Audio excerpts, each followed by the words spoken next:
We're telling tales of the music we grew up with. That's the 70s plus more. So crank it up. Let's set the tone. It's more than music. It's the life we own. Take it away, fat man.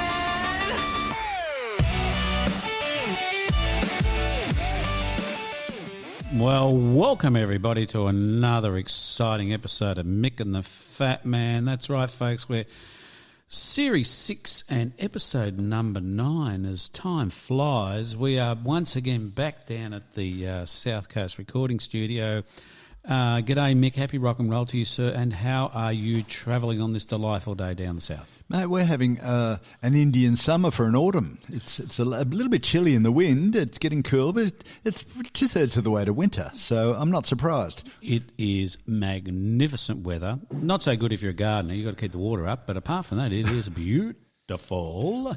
Well, it's funny you should say that because the predictions are that we're going to have a very dry next 12 months.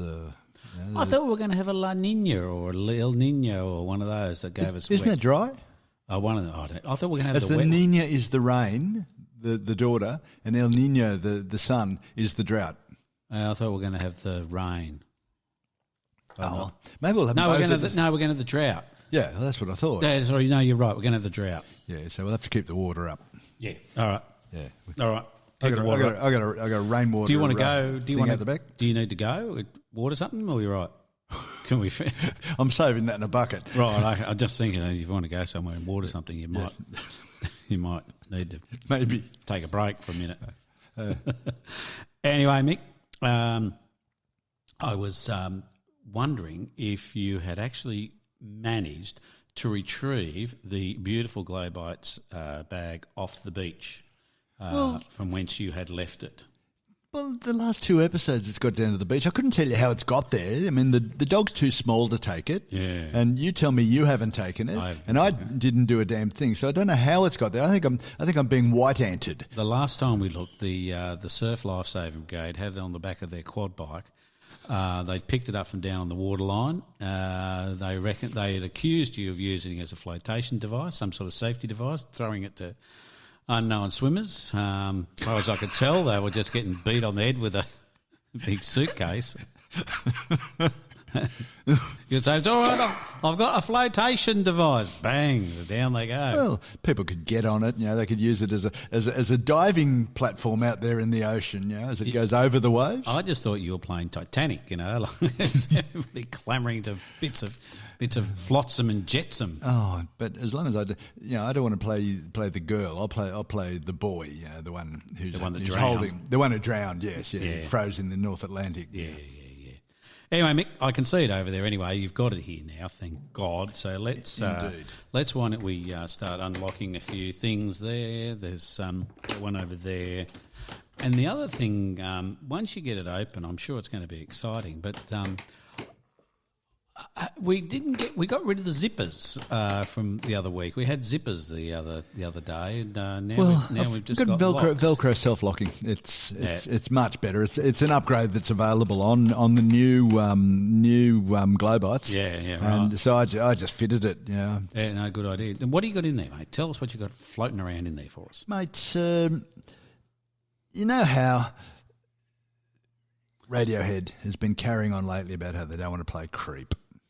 Yeah, personally, Yes. I think Creep's a terrific song. I do too, and I think most of their audience believe it is too. Yeah, and since we were in Bali, and the duo in the restaurant, in Frankie's restaurant, was playing Creep with the original "Not Safe for Radio" lyrics. Yep. Yeah, if it's made it all the way to the bars in Bali, then it's a bloody worthwhile hit and worth playing again. Yep. But they don't want to play it; they've dropped it. And they're not the only ones. There's lots of other bands who've got an artist who've got songs that we all know and love that they don't want to play anymore. Is it an affectation by them? Is it? I don't know what. I don't know what's going on. But we're going to talk about that. Yeah, okay, we'll talk about that. I'll mention something about it once we get there. But for the moment, for the moment, mate, I think we need to have a bit of a listen to... Rock news, rock news. Everybody's talking about rock news. The Fat Man is bringing all the news and all the views. Rock news. It's rock news. That's right, mate. We've got another exciting rock news where this is the news that matters in the rock and roll industry. Mick, you had a look at Angine de Poitrine. Have you heard of them? I have now. I wish I hadn't, but I have. Why don't I just play the audience just a lick of it to see what people think, and we'll...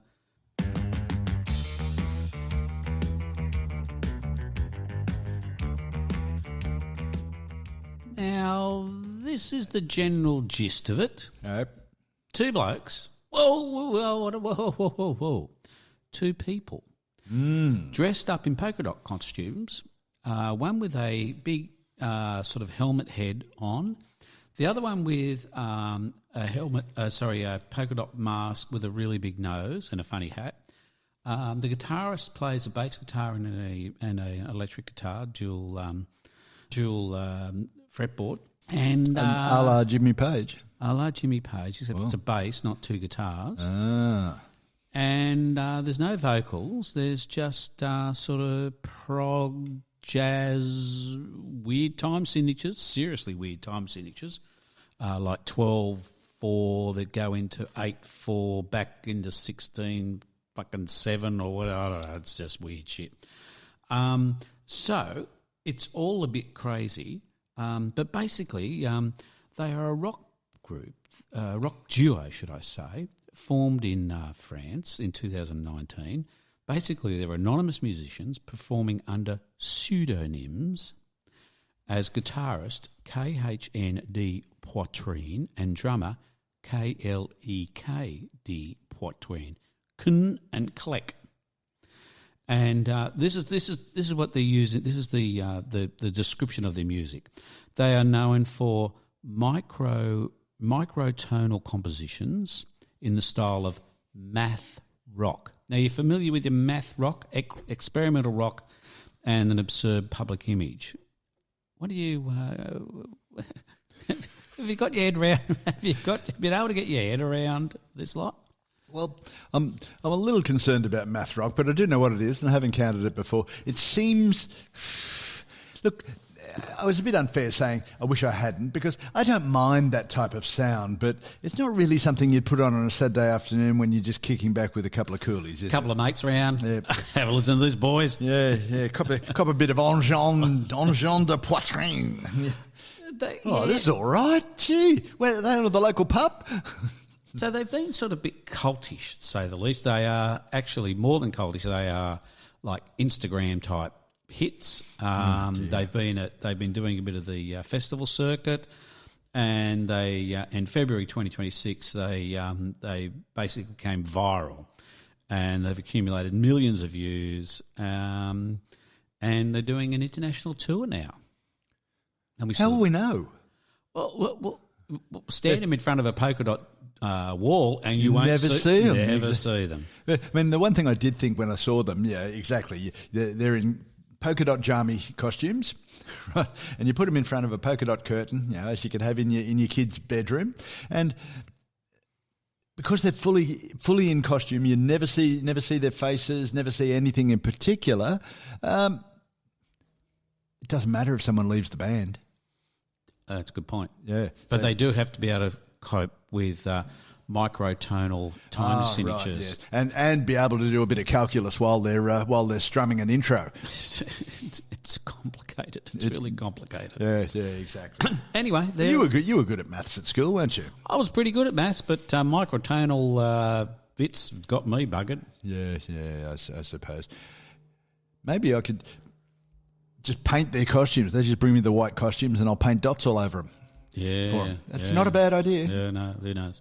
Anyway, well, as I said, they are a sensation, even though the music would be mostly not what most people would be into. It's not going to get a big run at the local Sharpies convention. No, it's not. Anyway, let's move on. We talked recently about the Rock and Roll Hall of Fame, about who was nominated, who's going to get in. Well, the results are in, mate. The results are in. And as predicted, Iron Maiden, after years of being famously snubbed. And snubbed is the word. Snubbed is the word. The 70s metal pioneers, I love that, 70s metal pioneers are in the Rock and Roll Hall of Fame. And followed closely by, for the second time, Phil Collins. Not content with one with Genesis, he'll take a. He's now a double inductee. He's being honoured for his solo career. Well, even what he got inducted for Genesis is not what we would call music. No. It was the later, American MTV Genesis that they got inducted for. Yeah. The Lamb Lies Down on Broadway is merely an ugly memory for those. Didn't even get a look in. Yep, absolutely. Joy Division got a look in. I don't understand that one. Joy Division, the band Joy Division with Ian Curtis before he topped himself, very uniquely English sound. Very much, almost sound like U2 before Bono ascended to heaven. When they were interesting, I don't understand. That's a unique victory of lobbying over reality. Most people of the Academy for the Rock and Roll Hall of Fame would never have heard of, or certainly never played any Joy Division music, and even New Order. New Order a little got bit interesting for them. We got it. So Joy Division and New Order. So they sort of got 70s punk and 80s synth pop. Yeah. And probably your favourite band, Oasis, made it. Oh, hallelujah! Oh, thank God at last. Well, I think they've got it because they actually look like they're going to complete their world tour without killing each other or anybody else for that matter. It's been remarkably quiet, hasn't it? And I think they've been inducted because they've actually been able to finish all of their concerts. Hadn't thought of that. You could be right. So there you go. A couple of other notables. Music Excellence Award to Rick Rubin. Very good. He's our favourite producer. Fair enough too. Jimmy Miller. Sticky Fingers. That's right. Yep. And Graham Parsons, Early Influence Award. Yep. Now, didn't he die back in the 70s or something? He did, but he was a very big influence on Keith during their golden period. Yeah, so a 5-album golden period, and that was Graham Parsons was hanging around with the band basically. Now, one I wouldn't have thought would have been an early influencer award was Queen Latifah. Got nothing to say. Okay, go. Good on you. Well done, Queen Latifah. Billy Idol and Sade also got a mention, which is great news. Billy Idol, I think he's won for the Keith Moon Award for room trashing. He did. In fact, he was given an excellence award in that. I think so. Yes, for basically turning a hotel room into a junkyard. And it was a big one, the one on top. Big junkyard, and for the consumption of drugs. I think he set a world record in the amount of drugs consumed in a short period of time. I think he did 3 weeks, wasn't it? Something like that. Oh. And the first rock star to be shot with a tranquilizer gun. Exactly right. And Sade's there. Good on you. I love a bit of Sade action. Yeah. She's nice. I quite like good. that sound. I've been listening to a bit of Sade lately, which has made me feel happy. Relaxed. Oh, happy. Well done, yeah. Because it's notoriously difficult to make you happy, Jeffrey. And, it is. And if Sadie does that, jolly good. Because, That was a joke, by the way. I do know how to pronounce a name. I thought you were talking about Sadie the cleaning lady. Yeah, a Johnny Farnham special. Yeah, I thought you were going to say, and John Farnham did a great version of one of her songs, or something along those lines. But anyway, Jolly good, yes. Ha ha ha! But look, I thought it might be time to drag it out again. We got another Rod Stewart moment. Can't you get an intro that is at least somewhat reminiscent of Rod Stewart? Well, I did ask for one from Uno, and this is what they came up with. And I found it so ridiculously lacking any sort of insight into anything to do with Rod Stewart. I thought, let's keep it. Why not? Well, certainly not going to get sued for plagiarism for that. Not at all. Not at all. So we talked about Rod last show when he did his karaoke in the pub where there's a boat bridge thing. What is it? A boat? A waterfall, I call it. The Wheel of Falkirk. Like the Wheel of Fortune. That's what they base the Wheel of Fortune on. Yeah. Or it's a waterfall. The boats just fall off the edge.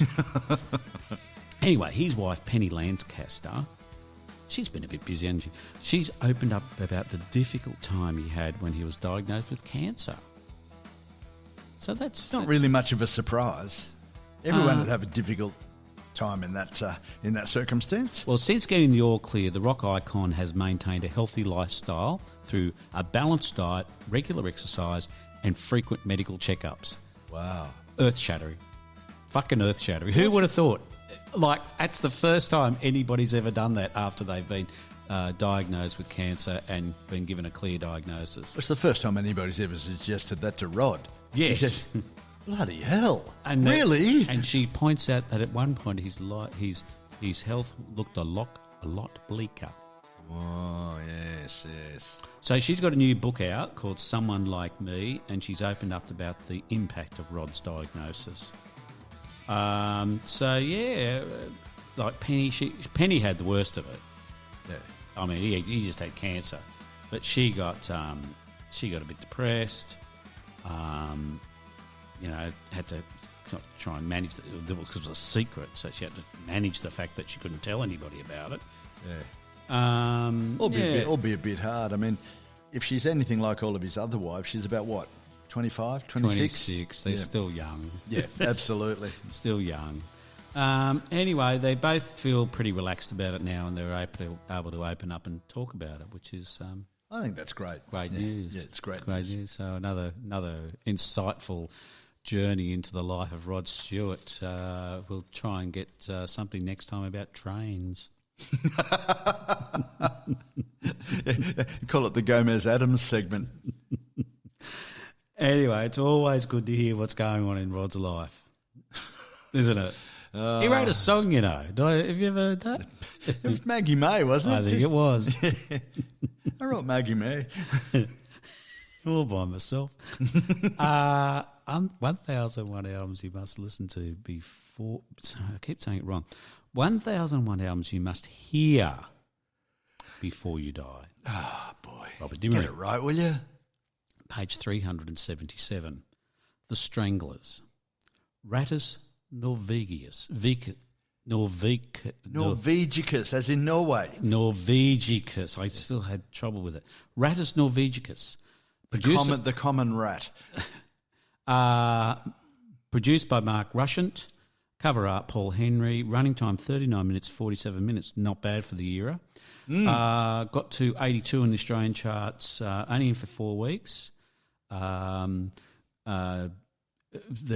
band members, of course, Jet Black, Hugh Cornwell, JJ Brunel, Hans Warmling. I do love a Warmling. And Dave Greenfield. Give us a bit of insight into the Rattus, sir. Mate, I love the Stranglers. Always have. You know, they've been really, really good. Back from the day, you know, they were obviously punk. You know, just from the aggression and force that they played with, but they were always offered something a little bit more, something a little bit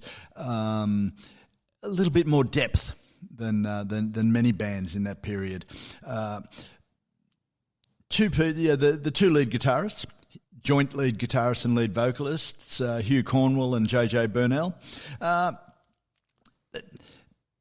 Along with every member of the band, really, a bit older than punks, probably about 10 years older than the rest of the punks, but they're more pub rock than punk rock.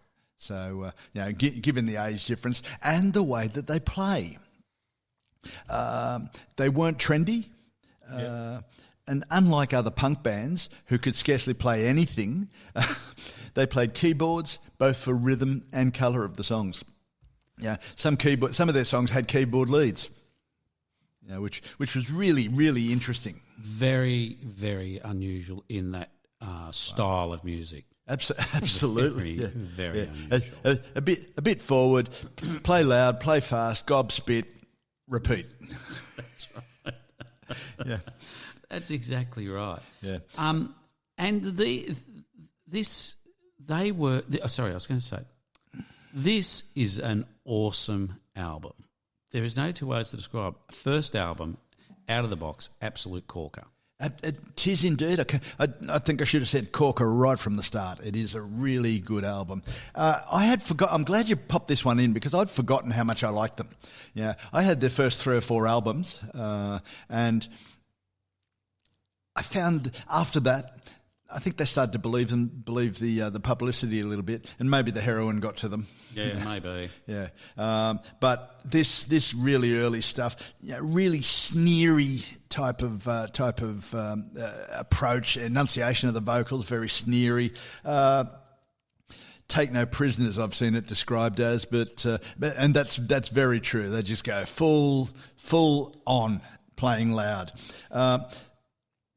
And they were known for being sneery. Absolutely. In interviews, like they were bastards in interviews. Oh yeah. You wouldn't. Yeah. They made Lou Reed look like nice bloke. But the interesting thing is, these weren't young rockers. These were more mature men. Mature, yes. Thank God. Yeah, yes. I think that's probably you want to be careful how you use that word. They'd want to thump you for that. That's right. Yeah, they were literate. Although much of their songs are about tits and bums. Yeah, I know. And, we were talking the other day about it. When we listened to that, I didn't even think about tits and bums in the songs back in those days. No, you're too busy just thinking about them in just general. Constantly thinking about them and somebody mentioning them. You listen to the Stranglers for a break. Somebody mentioning them in an oblique way. I'm gone. I don't even know what you're talking about. All I'm thinking about is tits and bums. Yes, exactly. But the album itself, recorded in 6 days. Yeah, we're not. There's no Pink Floyd dithering over the third that guitar sound on the third bar there. Yeah, no, not at all. No, we're just going to play. It's got punk aggression, but really accomplished playing. Yeah, I mean, we've spoken about this a number of times. The point of punk was you don't need to play; you just need to enjoy and play loud and fast. Yeah. They said you don't need to play loud and fast unless you can play really well. You don't need to enjoy it.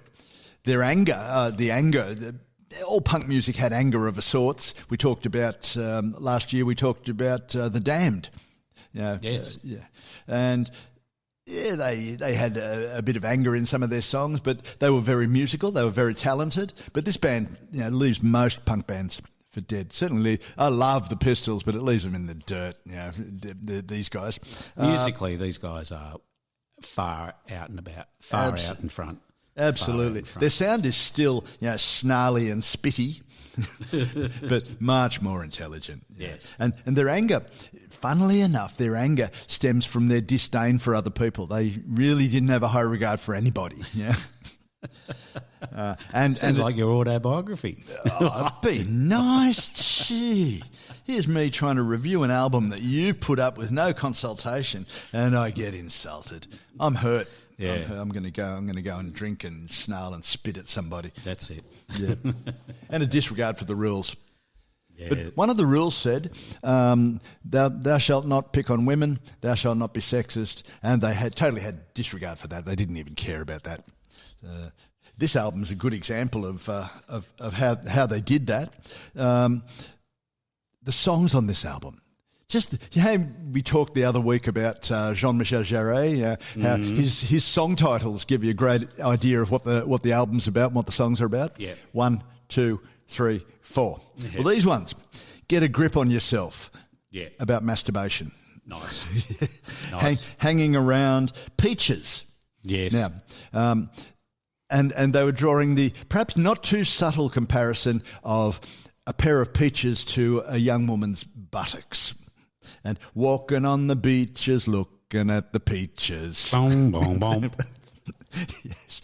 Yeah. Sometimes they had bubbly, poppy, early 70s keyboards on a punk album. Yeah, right. And Down in the Sewer. You ever listen to Down in the Sewer? They pinched the bloody riff from Deep Purple's Strange Kind of Woman. What's that right? Yeah, I'm sure. Yeah, I don't know if it's enough to be obviously a Led Zeppelin style pinch, but yeah, it's very similar. I thought, I know that. It's Deep Purple. It took me about half an hour to find it, but it was there.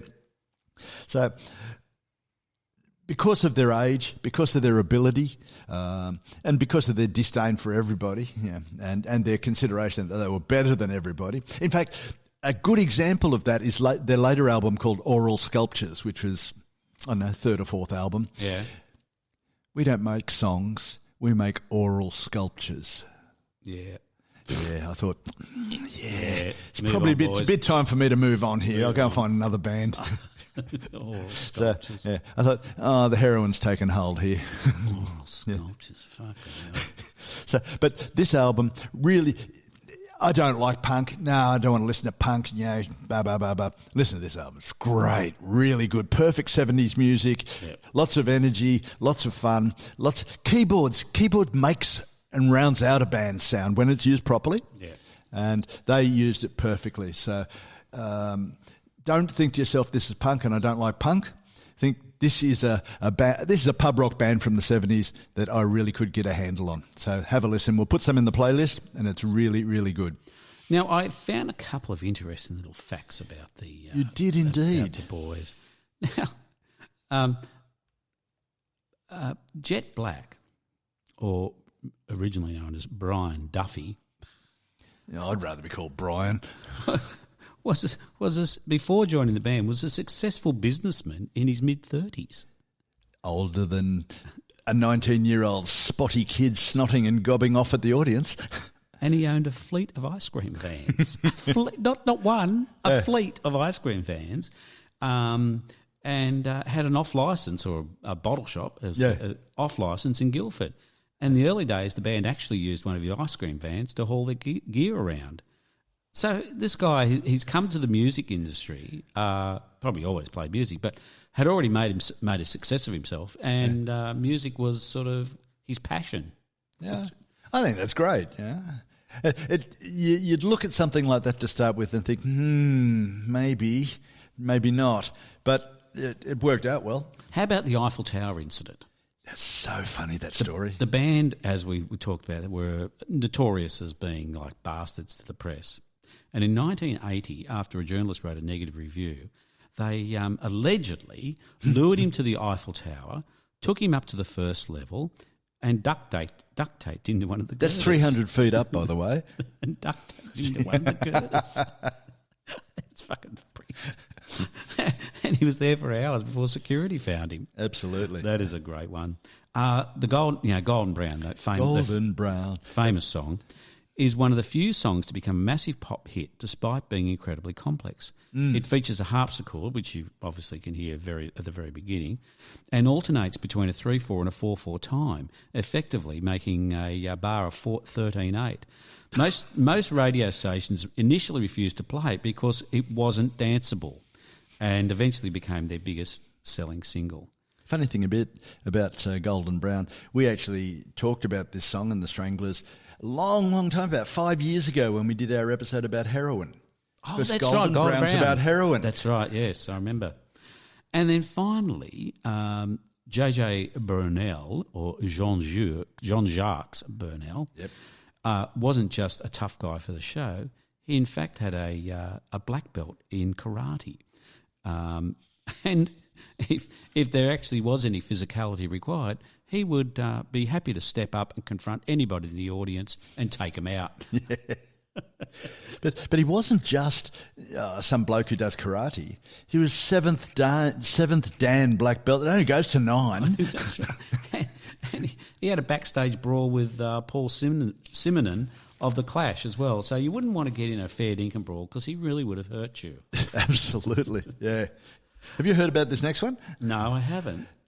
They played a live show at a festival, and they thought, this is boring. So they got a bunch of strippers in who I've seen footage of this. Really? It was hilarious. The crowd was going wild. The security was going crazy. And had all these naked chicks running around the stage and dancing to their music. Seriously? Yeah. That is brilliant. It is brilliant. Total disregard for any rules, did we say? That is great. Hey. The other one is the Men in Blacks, the obsession with Men in Black. Yep. Now, for a period in the 70s and 80s, the band became obsessed with UFOs and the Men in Black conspiracy theory, which I didn't even know there was a Men in Black conspiracy theory, I'll be honest with you, but that's just me. And they claimed that they claimed to have had several paranormal encounters and even dedicated an entire concept album, The Gospel According to the Men in Black, to the subject. Yeah. They began wearing exclusive black clothing during this era and took a look they maintained for decades. So, in fact, that whole movie genre of Men in Black is based on a conspiracy theory. Based on the conspiracy theory of the Men in Black. Well, I've seen the movie. I can believe it. It's all there. And of course, we talked about briefly about keyboards, but Dane Greenfield's use of the ARP, Odyssey and Hammond organ lines were central to their sound. So, yeah, interesting. And Greenfield joined the band after answering an ad in Melody Maker. He wasn't a punk at all, but had a classically influenced musician who had previously played in prog rock and military bands. I thought military bands. Bloody hell.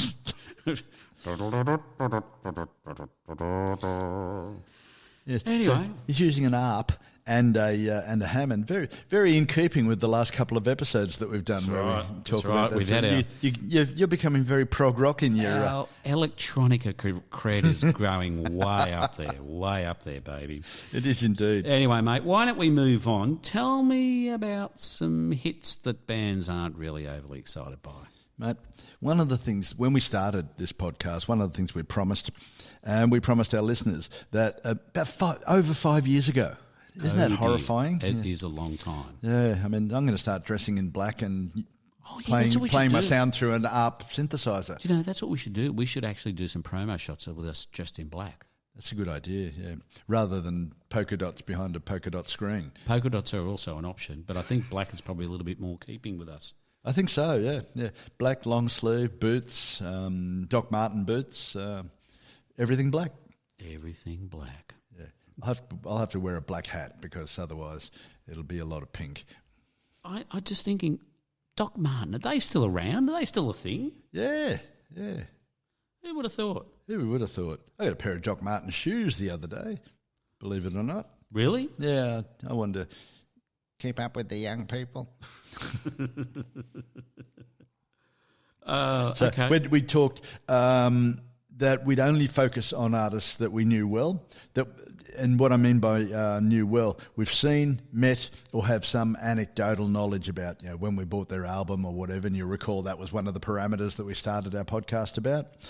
Obviously, it's a risk for us to talk in detail about bands like Led Zeppelin, except for their blatant theft of established music, Pink Floyd, Dylan, and so on, if only for the risk of physical harm from their fanatical base that follows them. If we tried to talk about Dylan, God, we'd get held down in the social media. Maybe it might give us some coverage. Yeah, that's right. Yeah.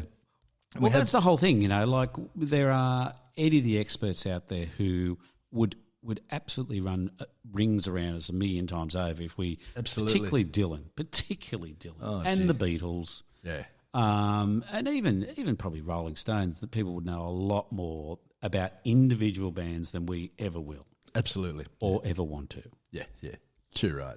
But we don't care. No, we'll ride our own horse and I don't know where that came from. That was just awful. One of those groups is Radiohead. They've got a fanatical fan base. Been around for a long time, since the early 90s. Yeah, wow. I didn't realise that, but they have and they are. Yep. A lot of controversy, not about what they play, not about the type of things they sing about or play about, but the type of things they play. Yeah. They started out, for mine, as a fantastic guitar band. Their first few albums are just awesome, and I've heard all their later stuff too. But some of their earlier stuff is really what I love about Radiohead. But we're not fans. Not in the sense that we're fans of Zevon or someone like that. We know what Zevon had for breakfast on the 23rd of June 1977, that sort of thing. Yeah, it was vodka. So, you've got to be really careful who you talk about and what you talk about. But Radiohead, love them, but can't talk in any detail about when they did this and when they did that, other than I think they're terrific. Yeah, right. Yeah, but Radiohead were formed in '85, so they're a long time around. Yeah, right. Yeah, it's a long time. Yeah, and for them to continue to be so contrary, I think good on them. The band's been going for nearly 40 years, and for them to continue that level of angst and kicking against established norms. Good luck to them. I think that's terrific. Their first album was Pablo Honey, and that was '93. First album, even that's 33 years ago. Wow. You think, and I still have this picture of Radiohead as a relatively young band, and clearly that's wrong. Yes. Yes. Yes, it is. But I do too. I just think of them being young. Well, young-ish, so mid-30s maybe. Yeah. I'm a couple of decades out. Yeah, that's right. Their first album, as I said, was Pablo Honey. I recently read something that described, it was on Classic Rock Review, Baz's YouTube show. Yeah. He described the cover of Pablo Honey, which is a baby's face surrounded by faux flower petals. I think it's ordinary, but it's not that bad. I've seen far, far worse. He described it as one of the worst covers ever in the rock era.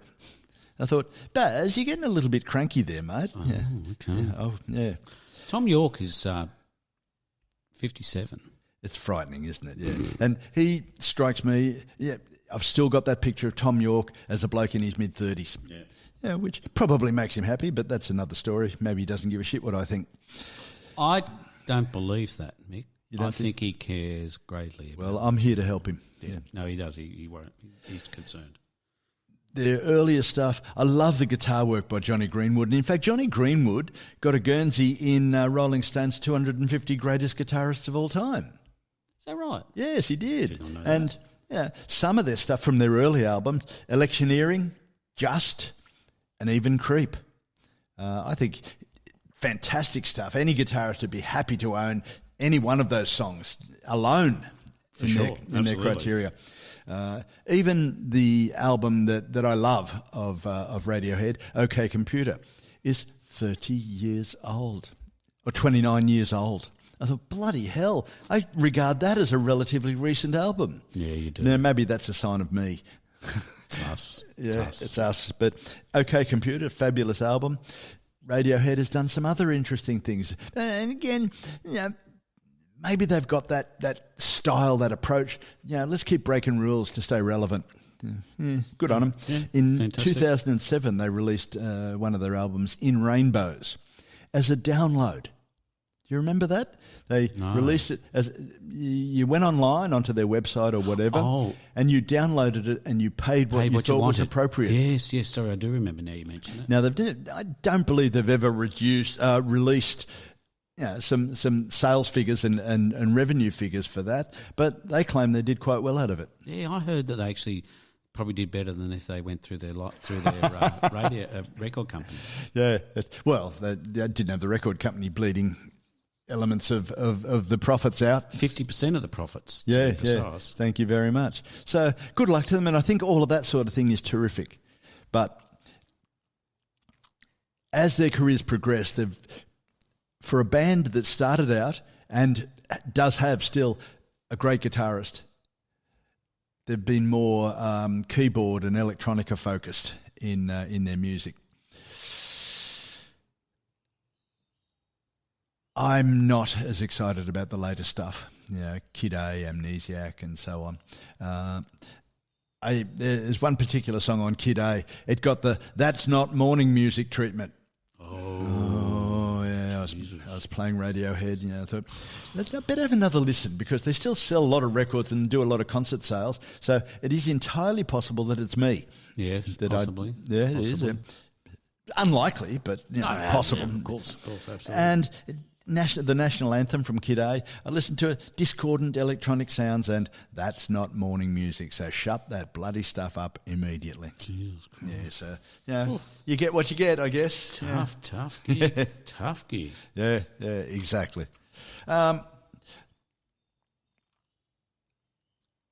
You recall that we talked last year about Nick Cave's solo tour, where he went on tour with just Colin Greenwood, the bass player from Radiohead. Yes. And I came away. Naturally, I knew Cave would be good.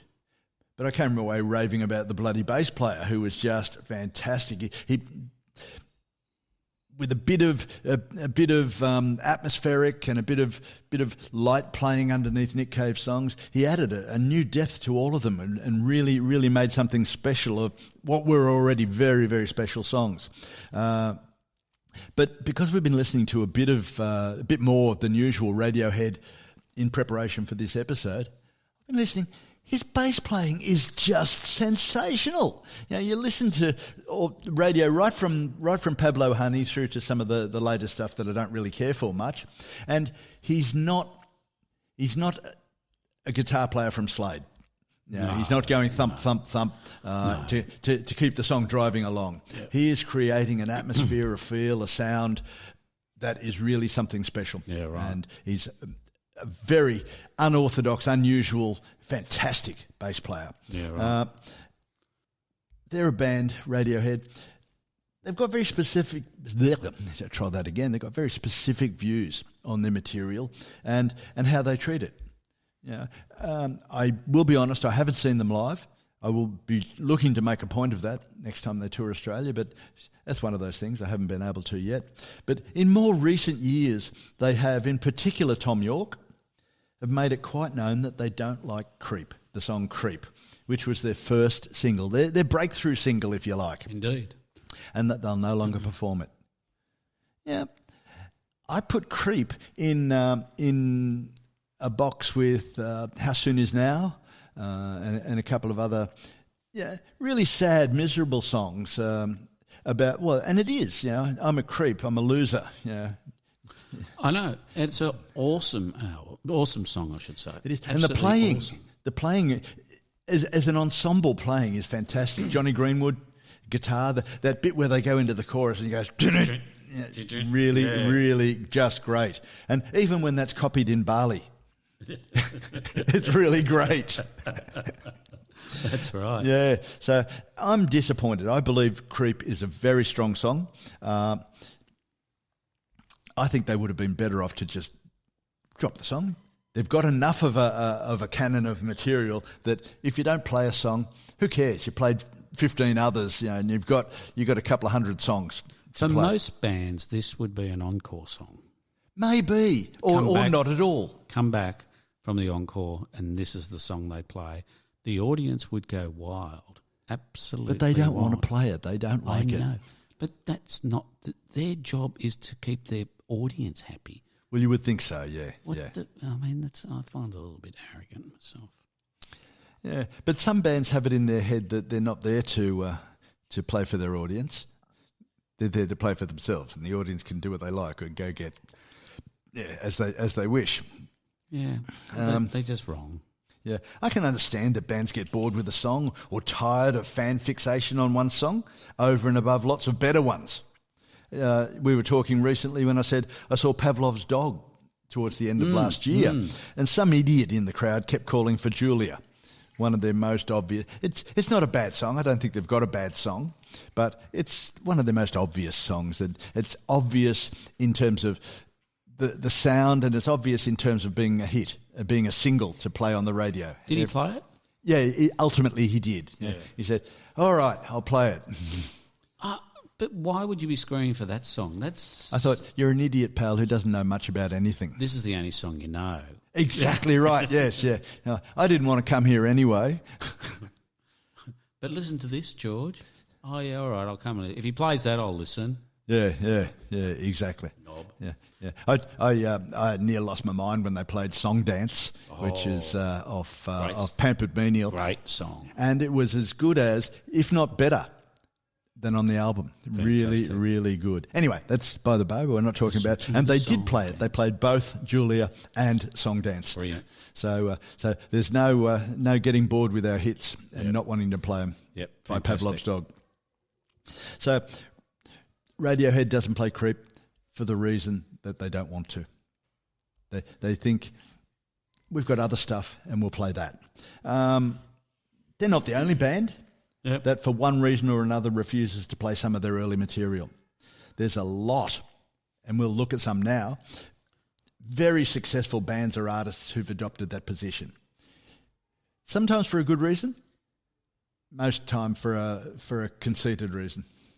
AC/DC doesn't play their breakthrough single, It's a Long Way to the Top. Oh, okay. Good reason. Never noticed, I must admit. Yeah, but it's a good reason. Brian Johnson took over as the singer for AC/DC after Bon died. Yes. And that song is so closely identified with Bon Scott, he thought it was disrespectful of him to sing it. All right. I'll give him. That's fair enough. Yeah, I'll give him a free pass on that one. Full marks to you, sir. Full marks to you. Absolutely. Isn't he? He's actually a really nice bloke when you've seen him interviewed and stuff like Johnson? that. Yeah, absolutely. Yeah, and he's a car nut as well. So I've seen him on. Have you seen his garage? And he's been on Top Gear. Top Gear. Yeah, and talking about his cars and stuff like that. And he is such a great bloke. And the story that he tells about getting into the band is just insane. Yeah, because he basically had just he was almost given up being a muso, and his mother had said to him, "Stop it! You need to stop it. You're living in a room under our house. Yeah, he's still living at home. He's got no money. He works at like, I don't know, some place in an office somewhere, and he keeps turning up for he'd been in he did have a band, if you remember. He actually got on Top of the Pops and stuff like that, but things had gone terrible. And he was in Geordie, wasn't he? Geordie, that's right. But that sort of died in the arse. Yeah, and all of a sudden, AC/DC out of nowhere rings him up and said, "Come for an audition," and he flies down to London, I think it is. A limousine picks him up, and he's going, "What the fuck is?" He doesn't know who the band is. Ah, right, okay. A limousine picks him up, takes him to the studio, a recording studio, and there's AC/DC there, and he just nearly shits himself. And then the limo takes him back to the airport. He flies home, and basically gets the job. And then the next week, or quite soon after that, he flies down to the Caribbean to start practicing for their next album, and writes one of the songs in the album, and the rest is history. But I mean, you just think, and your mum's, 2 weeks earlier, your mum said, "Son, you got to stop. You're living in my basement. Yeah, you're a 35-year-old man. You need to leave." Yeah, absolutely. That's a great story. It really is. Yeah, but anyway, top bloke. But I'm still not singing It's a Long Way to the Top. That's fine. You've got a good reason. Yeah. Pat Benatar, you remember she had the song Hit Me With Your Best Shot? Absolutely. Well, she's in protest at American gun laws and the rising murder rate arising from those mass shootings and so on. She stopped playing Hit Me With Your Best Shot. Now, I think that's a bit of a wank myself. Yeah. First of all, the song's not even necessarily about shooting. Hit Me With it is a violent song. It is a violent phrase, but I do think it's a bit of a reach to associate that song with gun violence, or even associate it with guns. But Yeah. good luck to her. Okay. You know, if she's sickened by the gun violence, I can understand it. Yeah, Fair no, enough. I understand. Billy Joel. He did the song, and he doesn't do it anymore. Tell her about it. Yeah. Tell her about it. Because it's not a very good song? Maybe. I think so, yeah. Terrible. I don't like it at all. There's obviously a meaning behind that song that no one has been able to ascertain, and he doesn't want to hear the song taken out of context of the album. I thought, oh, piss off, no one has yet. No one's hearing any context here, Billy. It's all yours, mate. I don't have a lot of time for Billy Joel. Okay. Weird Al Yankovic. Yeah. Eat It, as his parody of Beat It. Yeah. He doesn't play it anymore because he didn't like all the stories of Michael Jackson's alleged activities. Child abuse. Yes. Fair enough. I'm with him on that. Well, yeah, I guess. Although I do think that he's taking something that's public and he's made it his own. That parody of that particular song it's a Weird Al song. It's not. He's not singing Michael Jackson, a terrific guy or anything. I think sometimes these guys get a little bit out of the reality zone and start thinking their opinion, their actions, whatever, are a little more important than they are. No, fair. Or no, a lot more important. Yeah. That's a good point, actually. Good point. I accept your premise. Thank you, sir. What about the Stones? They won't play Brown Sugar anymore. Oh, really? Which is about having sex with black slaves on the plantations in America. Now, I can't see what's wrong with that myself. I didn't know that. I honestly didn't know that. Is that what it's about? Yeah, that's what it's about. Yeah. Oh, shit. Okay, I understand. Yeah. But why did you write it? Houseboy knows when he's doing all right. Why did he write it then? Well, I don't know. There's a bit controversy. That was in their golden period. It's a great rock song. But okay, their management pressured them not to play the song because of its subject matter. Yeah, okay. As I say, it's the sexual abuse of slave women in New Orleans. It's unlike the Stones to even give a toss about the reason for anything. But maybe they could say, well, it's highlighting the fact that it happened and it's awful and all that sort of stuff. I think they could have tried that, but I don't know if there's anybody stupid enough to have believed that. So I might have. You might have. Well, somebody at least. Somebody is stupid enough to believe it. They dropped it. I think that's one of the few times that the Stones would have really given a toss about any public opinion. In fact, you would think that it's probably playing right into their reputation. I guess they've got a catalogue they can work on, though. They can. And, let's substitute Brown Sugar for anything at all. Let's put Start Me Up in. Let's put one of these other 500 songs in. Yeah, absolutely. Sneak into it's more the principle than the practicality of it. Madonna, she won't play most of her early catalogue. Now, remember when we were talking about this and you said, well, she should. It's better than the crap she does now. Well, that's it. I'm not going to go and see Madonna then. Yeah. Well, you're not going to hear Holiday or Like a Prayer. Come on. Yeah. Seriously? Yeah, seriously. Absolutely. Stupid bitch. Yeah. Oh. Fair dinkum, that's just stupid. Yeah. The one I really feel for is Bob Dylan. Yes. He won't play Hurricane anymore. Hurricane. That was an error. It was what? An error or an era? An error. Error. Yeah. Look, I don't blame him. Yeah, I don't know what was going through Reuben Hurricane Carter's mind, but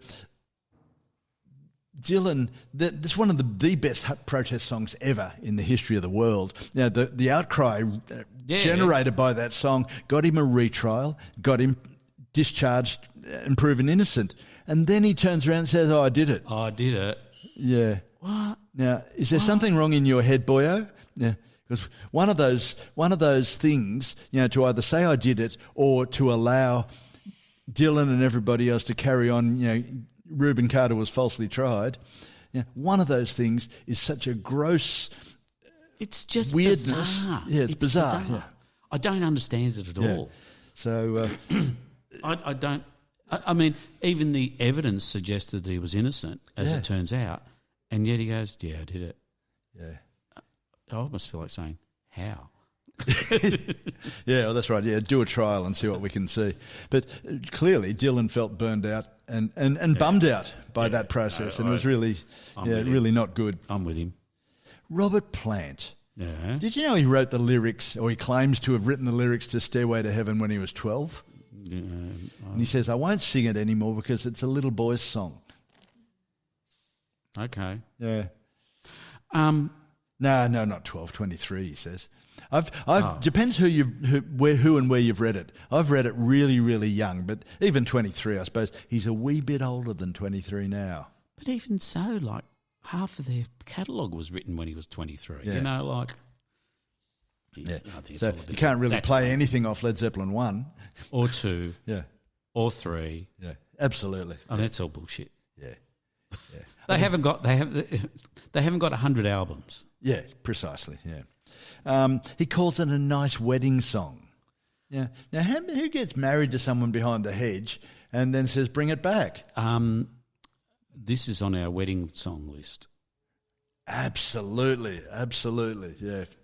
Who has Stairway to Heaven at their wedding? Can you just remind everybody what we're talking about there, Jeff? So we're going to have a show later on in the year, which will be the most inappropriate wedding songs, or similar vein, basically. Can you think of? Have you been to a wedding where where perhaps the bride and groom did a waltz to something incredibly stupid or totally inappropriate? Maybe where they thought they were going to do a groovy song to beat it, but someone put on Eat It. I don't know. I hadn't thought of that. Something weird. It was a mistake, or it was meant to be. So let us know. Drop us an email at bickandthefatman@gmail.com if you got a little idea for a song that was inappropriately played at a wedding or any other engagement. Funeral. Something else. Bar mitzvah.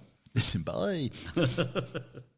But yeah, I mean, Stairway to Heaven, as you're walking down the aisle, there's a lady. And, Doesn't strike me as a wedding song. Not No. at all, but it'd be hilarious. But Plant once donated money to a radio station that committed to never playing that song ever again. Well, we won't play it here. We agree. We won't agree. play it. Send us money. Yeah. Mick and the Fat Man at Gmail. Robert, thank you very much, We will mate. not play the song on this podcast. Yeah, or on our playlists, yeah. Eric Clapton did Tears in Heaven. This is one I can understand. Oh, yes. I can very much. Since he wrote it to help him get over the loss of his son, Connor. Didn't he fall out of a window in a building? I fell off the balcony. Yeah, wow. Yep. That's pretty awful. So Clapton wrote that song. And whatever else you've heard or think about Clapton, that's crap no matter who. And I can understand that. So he can't really put the same. He says he can't put the same emotion into the song, and it brings back too many bad emotions. So yeah, I'm with you, Eric. I think. Yeah, no, fair enough, mate. No, we agree with you. Yeah. And the last one we've got, George Harrison. He doesn't play My Sweet Lord. I was worried about law. Funny about that. Yeah, just he lost a lawsuit saying that it wasn't him that wrote it. I think it's a travesty, but whatever. Yeah, I think it's all bullshit. I mean, sorry, no, it happened, I understand. Yeah. But when you listen to the original song, I can't see it myself. I mean, Precisely. there's 1,000 other songs that would be similar as well. It's sort of a bit of a... As with all these things, there are often so many songs that sound a bit like that and a bit like that and a bit like the other. There's only so many things you can do with 3 chords. Yeah, exactly. And if you heard, people have done 3-chord songs and they just play 100 different melodies off the 3 chords, Of course you can. But anyway, that's a bit of bullshit, I reckon. But nonetheless, I don't mind. I don't. I appreciate him being a little bit gun shy with that song. No, fair enough. And I don't think he's going to play it anymore. I don't know what you think. Well, he's notoriously shy. He doesn't come out for concerts at all. I haven't heard him play anything for years. And I am obviously talking about before he passed away. Oh, sorry. I was thinking because he hasn't even backed any films either. So... For those of you who've been living under a rock for the last 5 years, he put significant amounts of money into Holy Grail and Life of Brian. Mostly because he Life wanted to of Brian. see them. Life of Brian, he really wanted to see a lot. Yeah. Anyway, on that note, Mick, saying to you, my sweet Lord, I will now take a stairway to heaven to the hurricane. To or through? Either way. I don't know. Thanks all. See you next time. Bye now. Well, folks, that's a wrap. Thanks for listening. Don't forget to subscribe. And if you're enjoying this, tell your friends about us.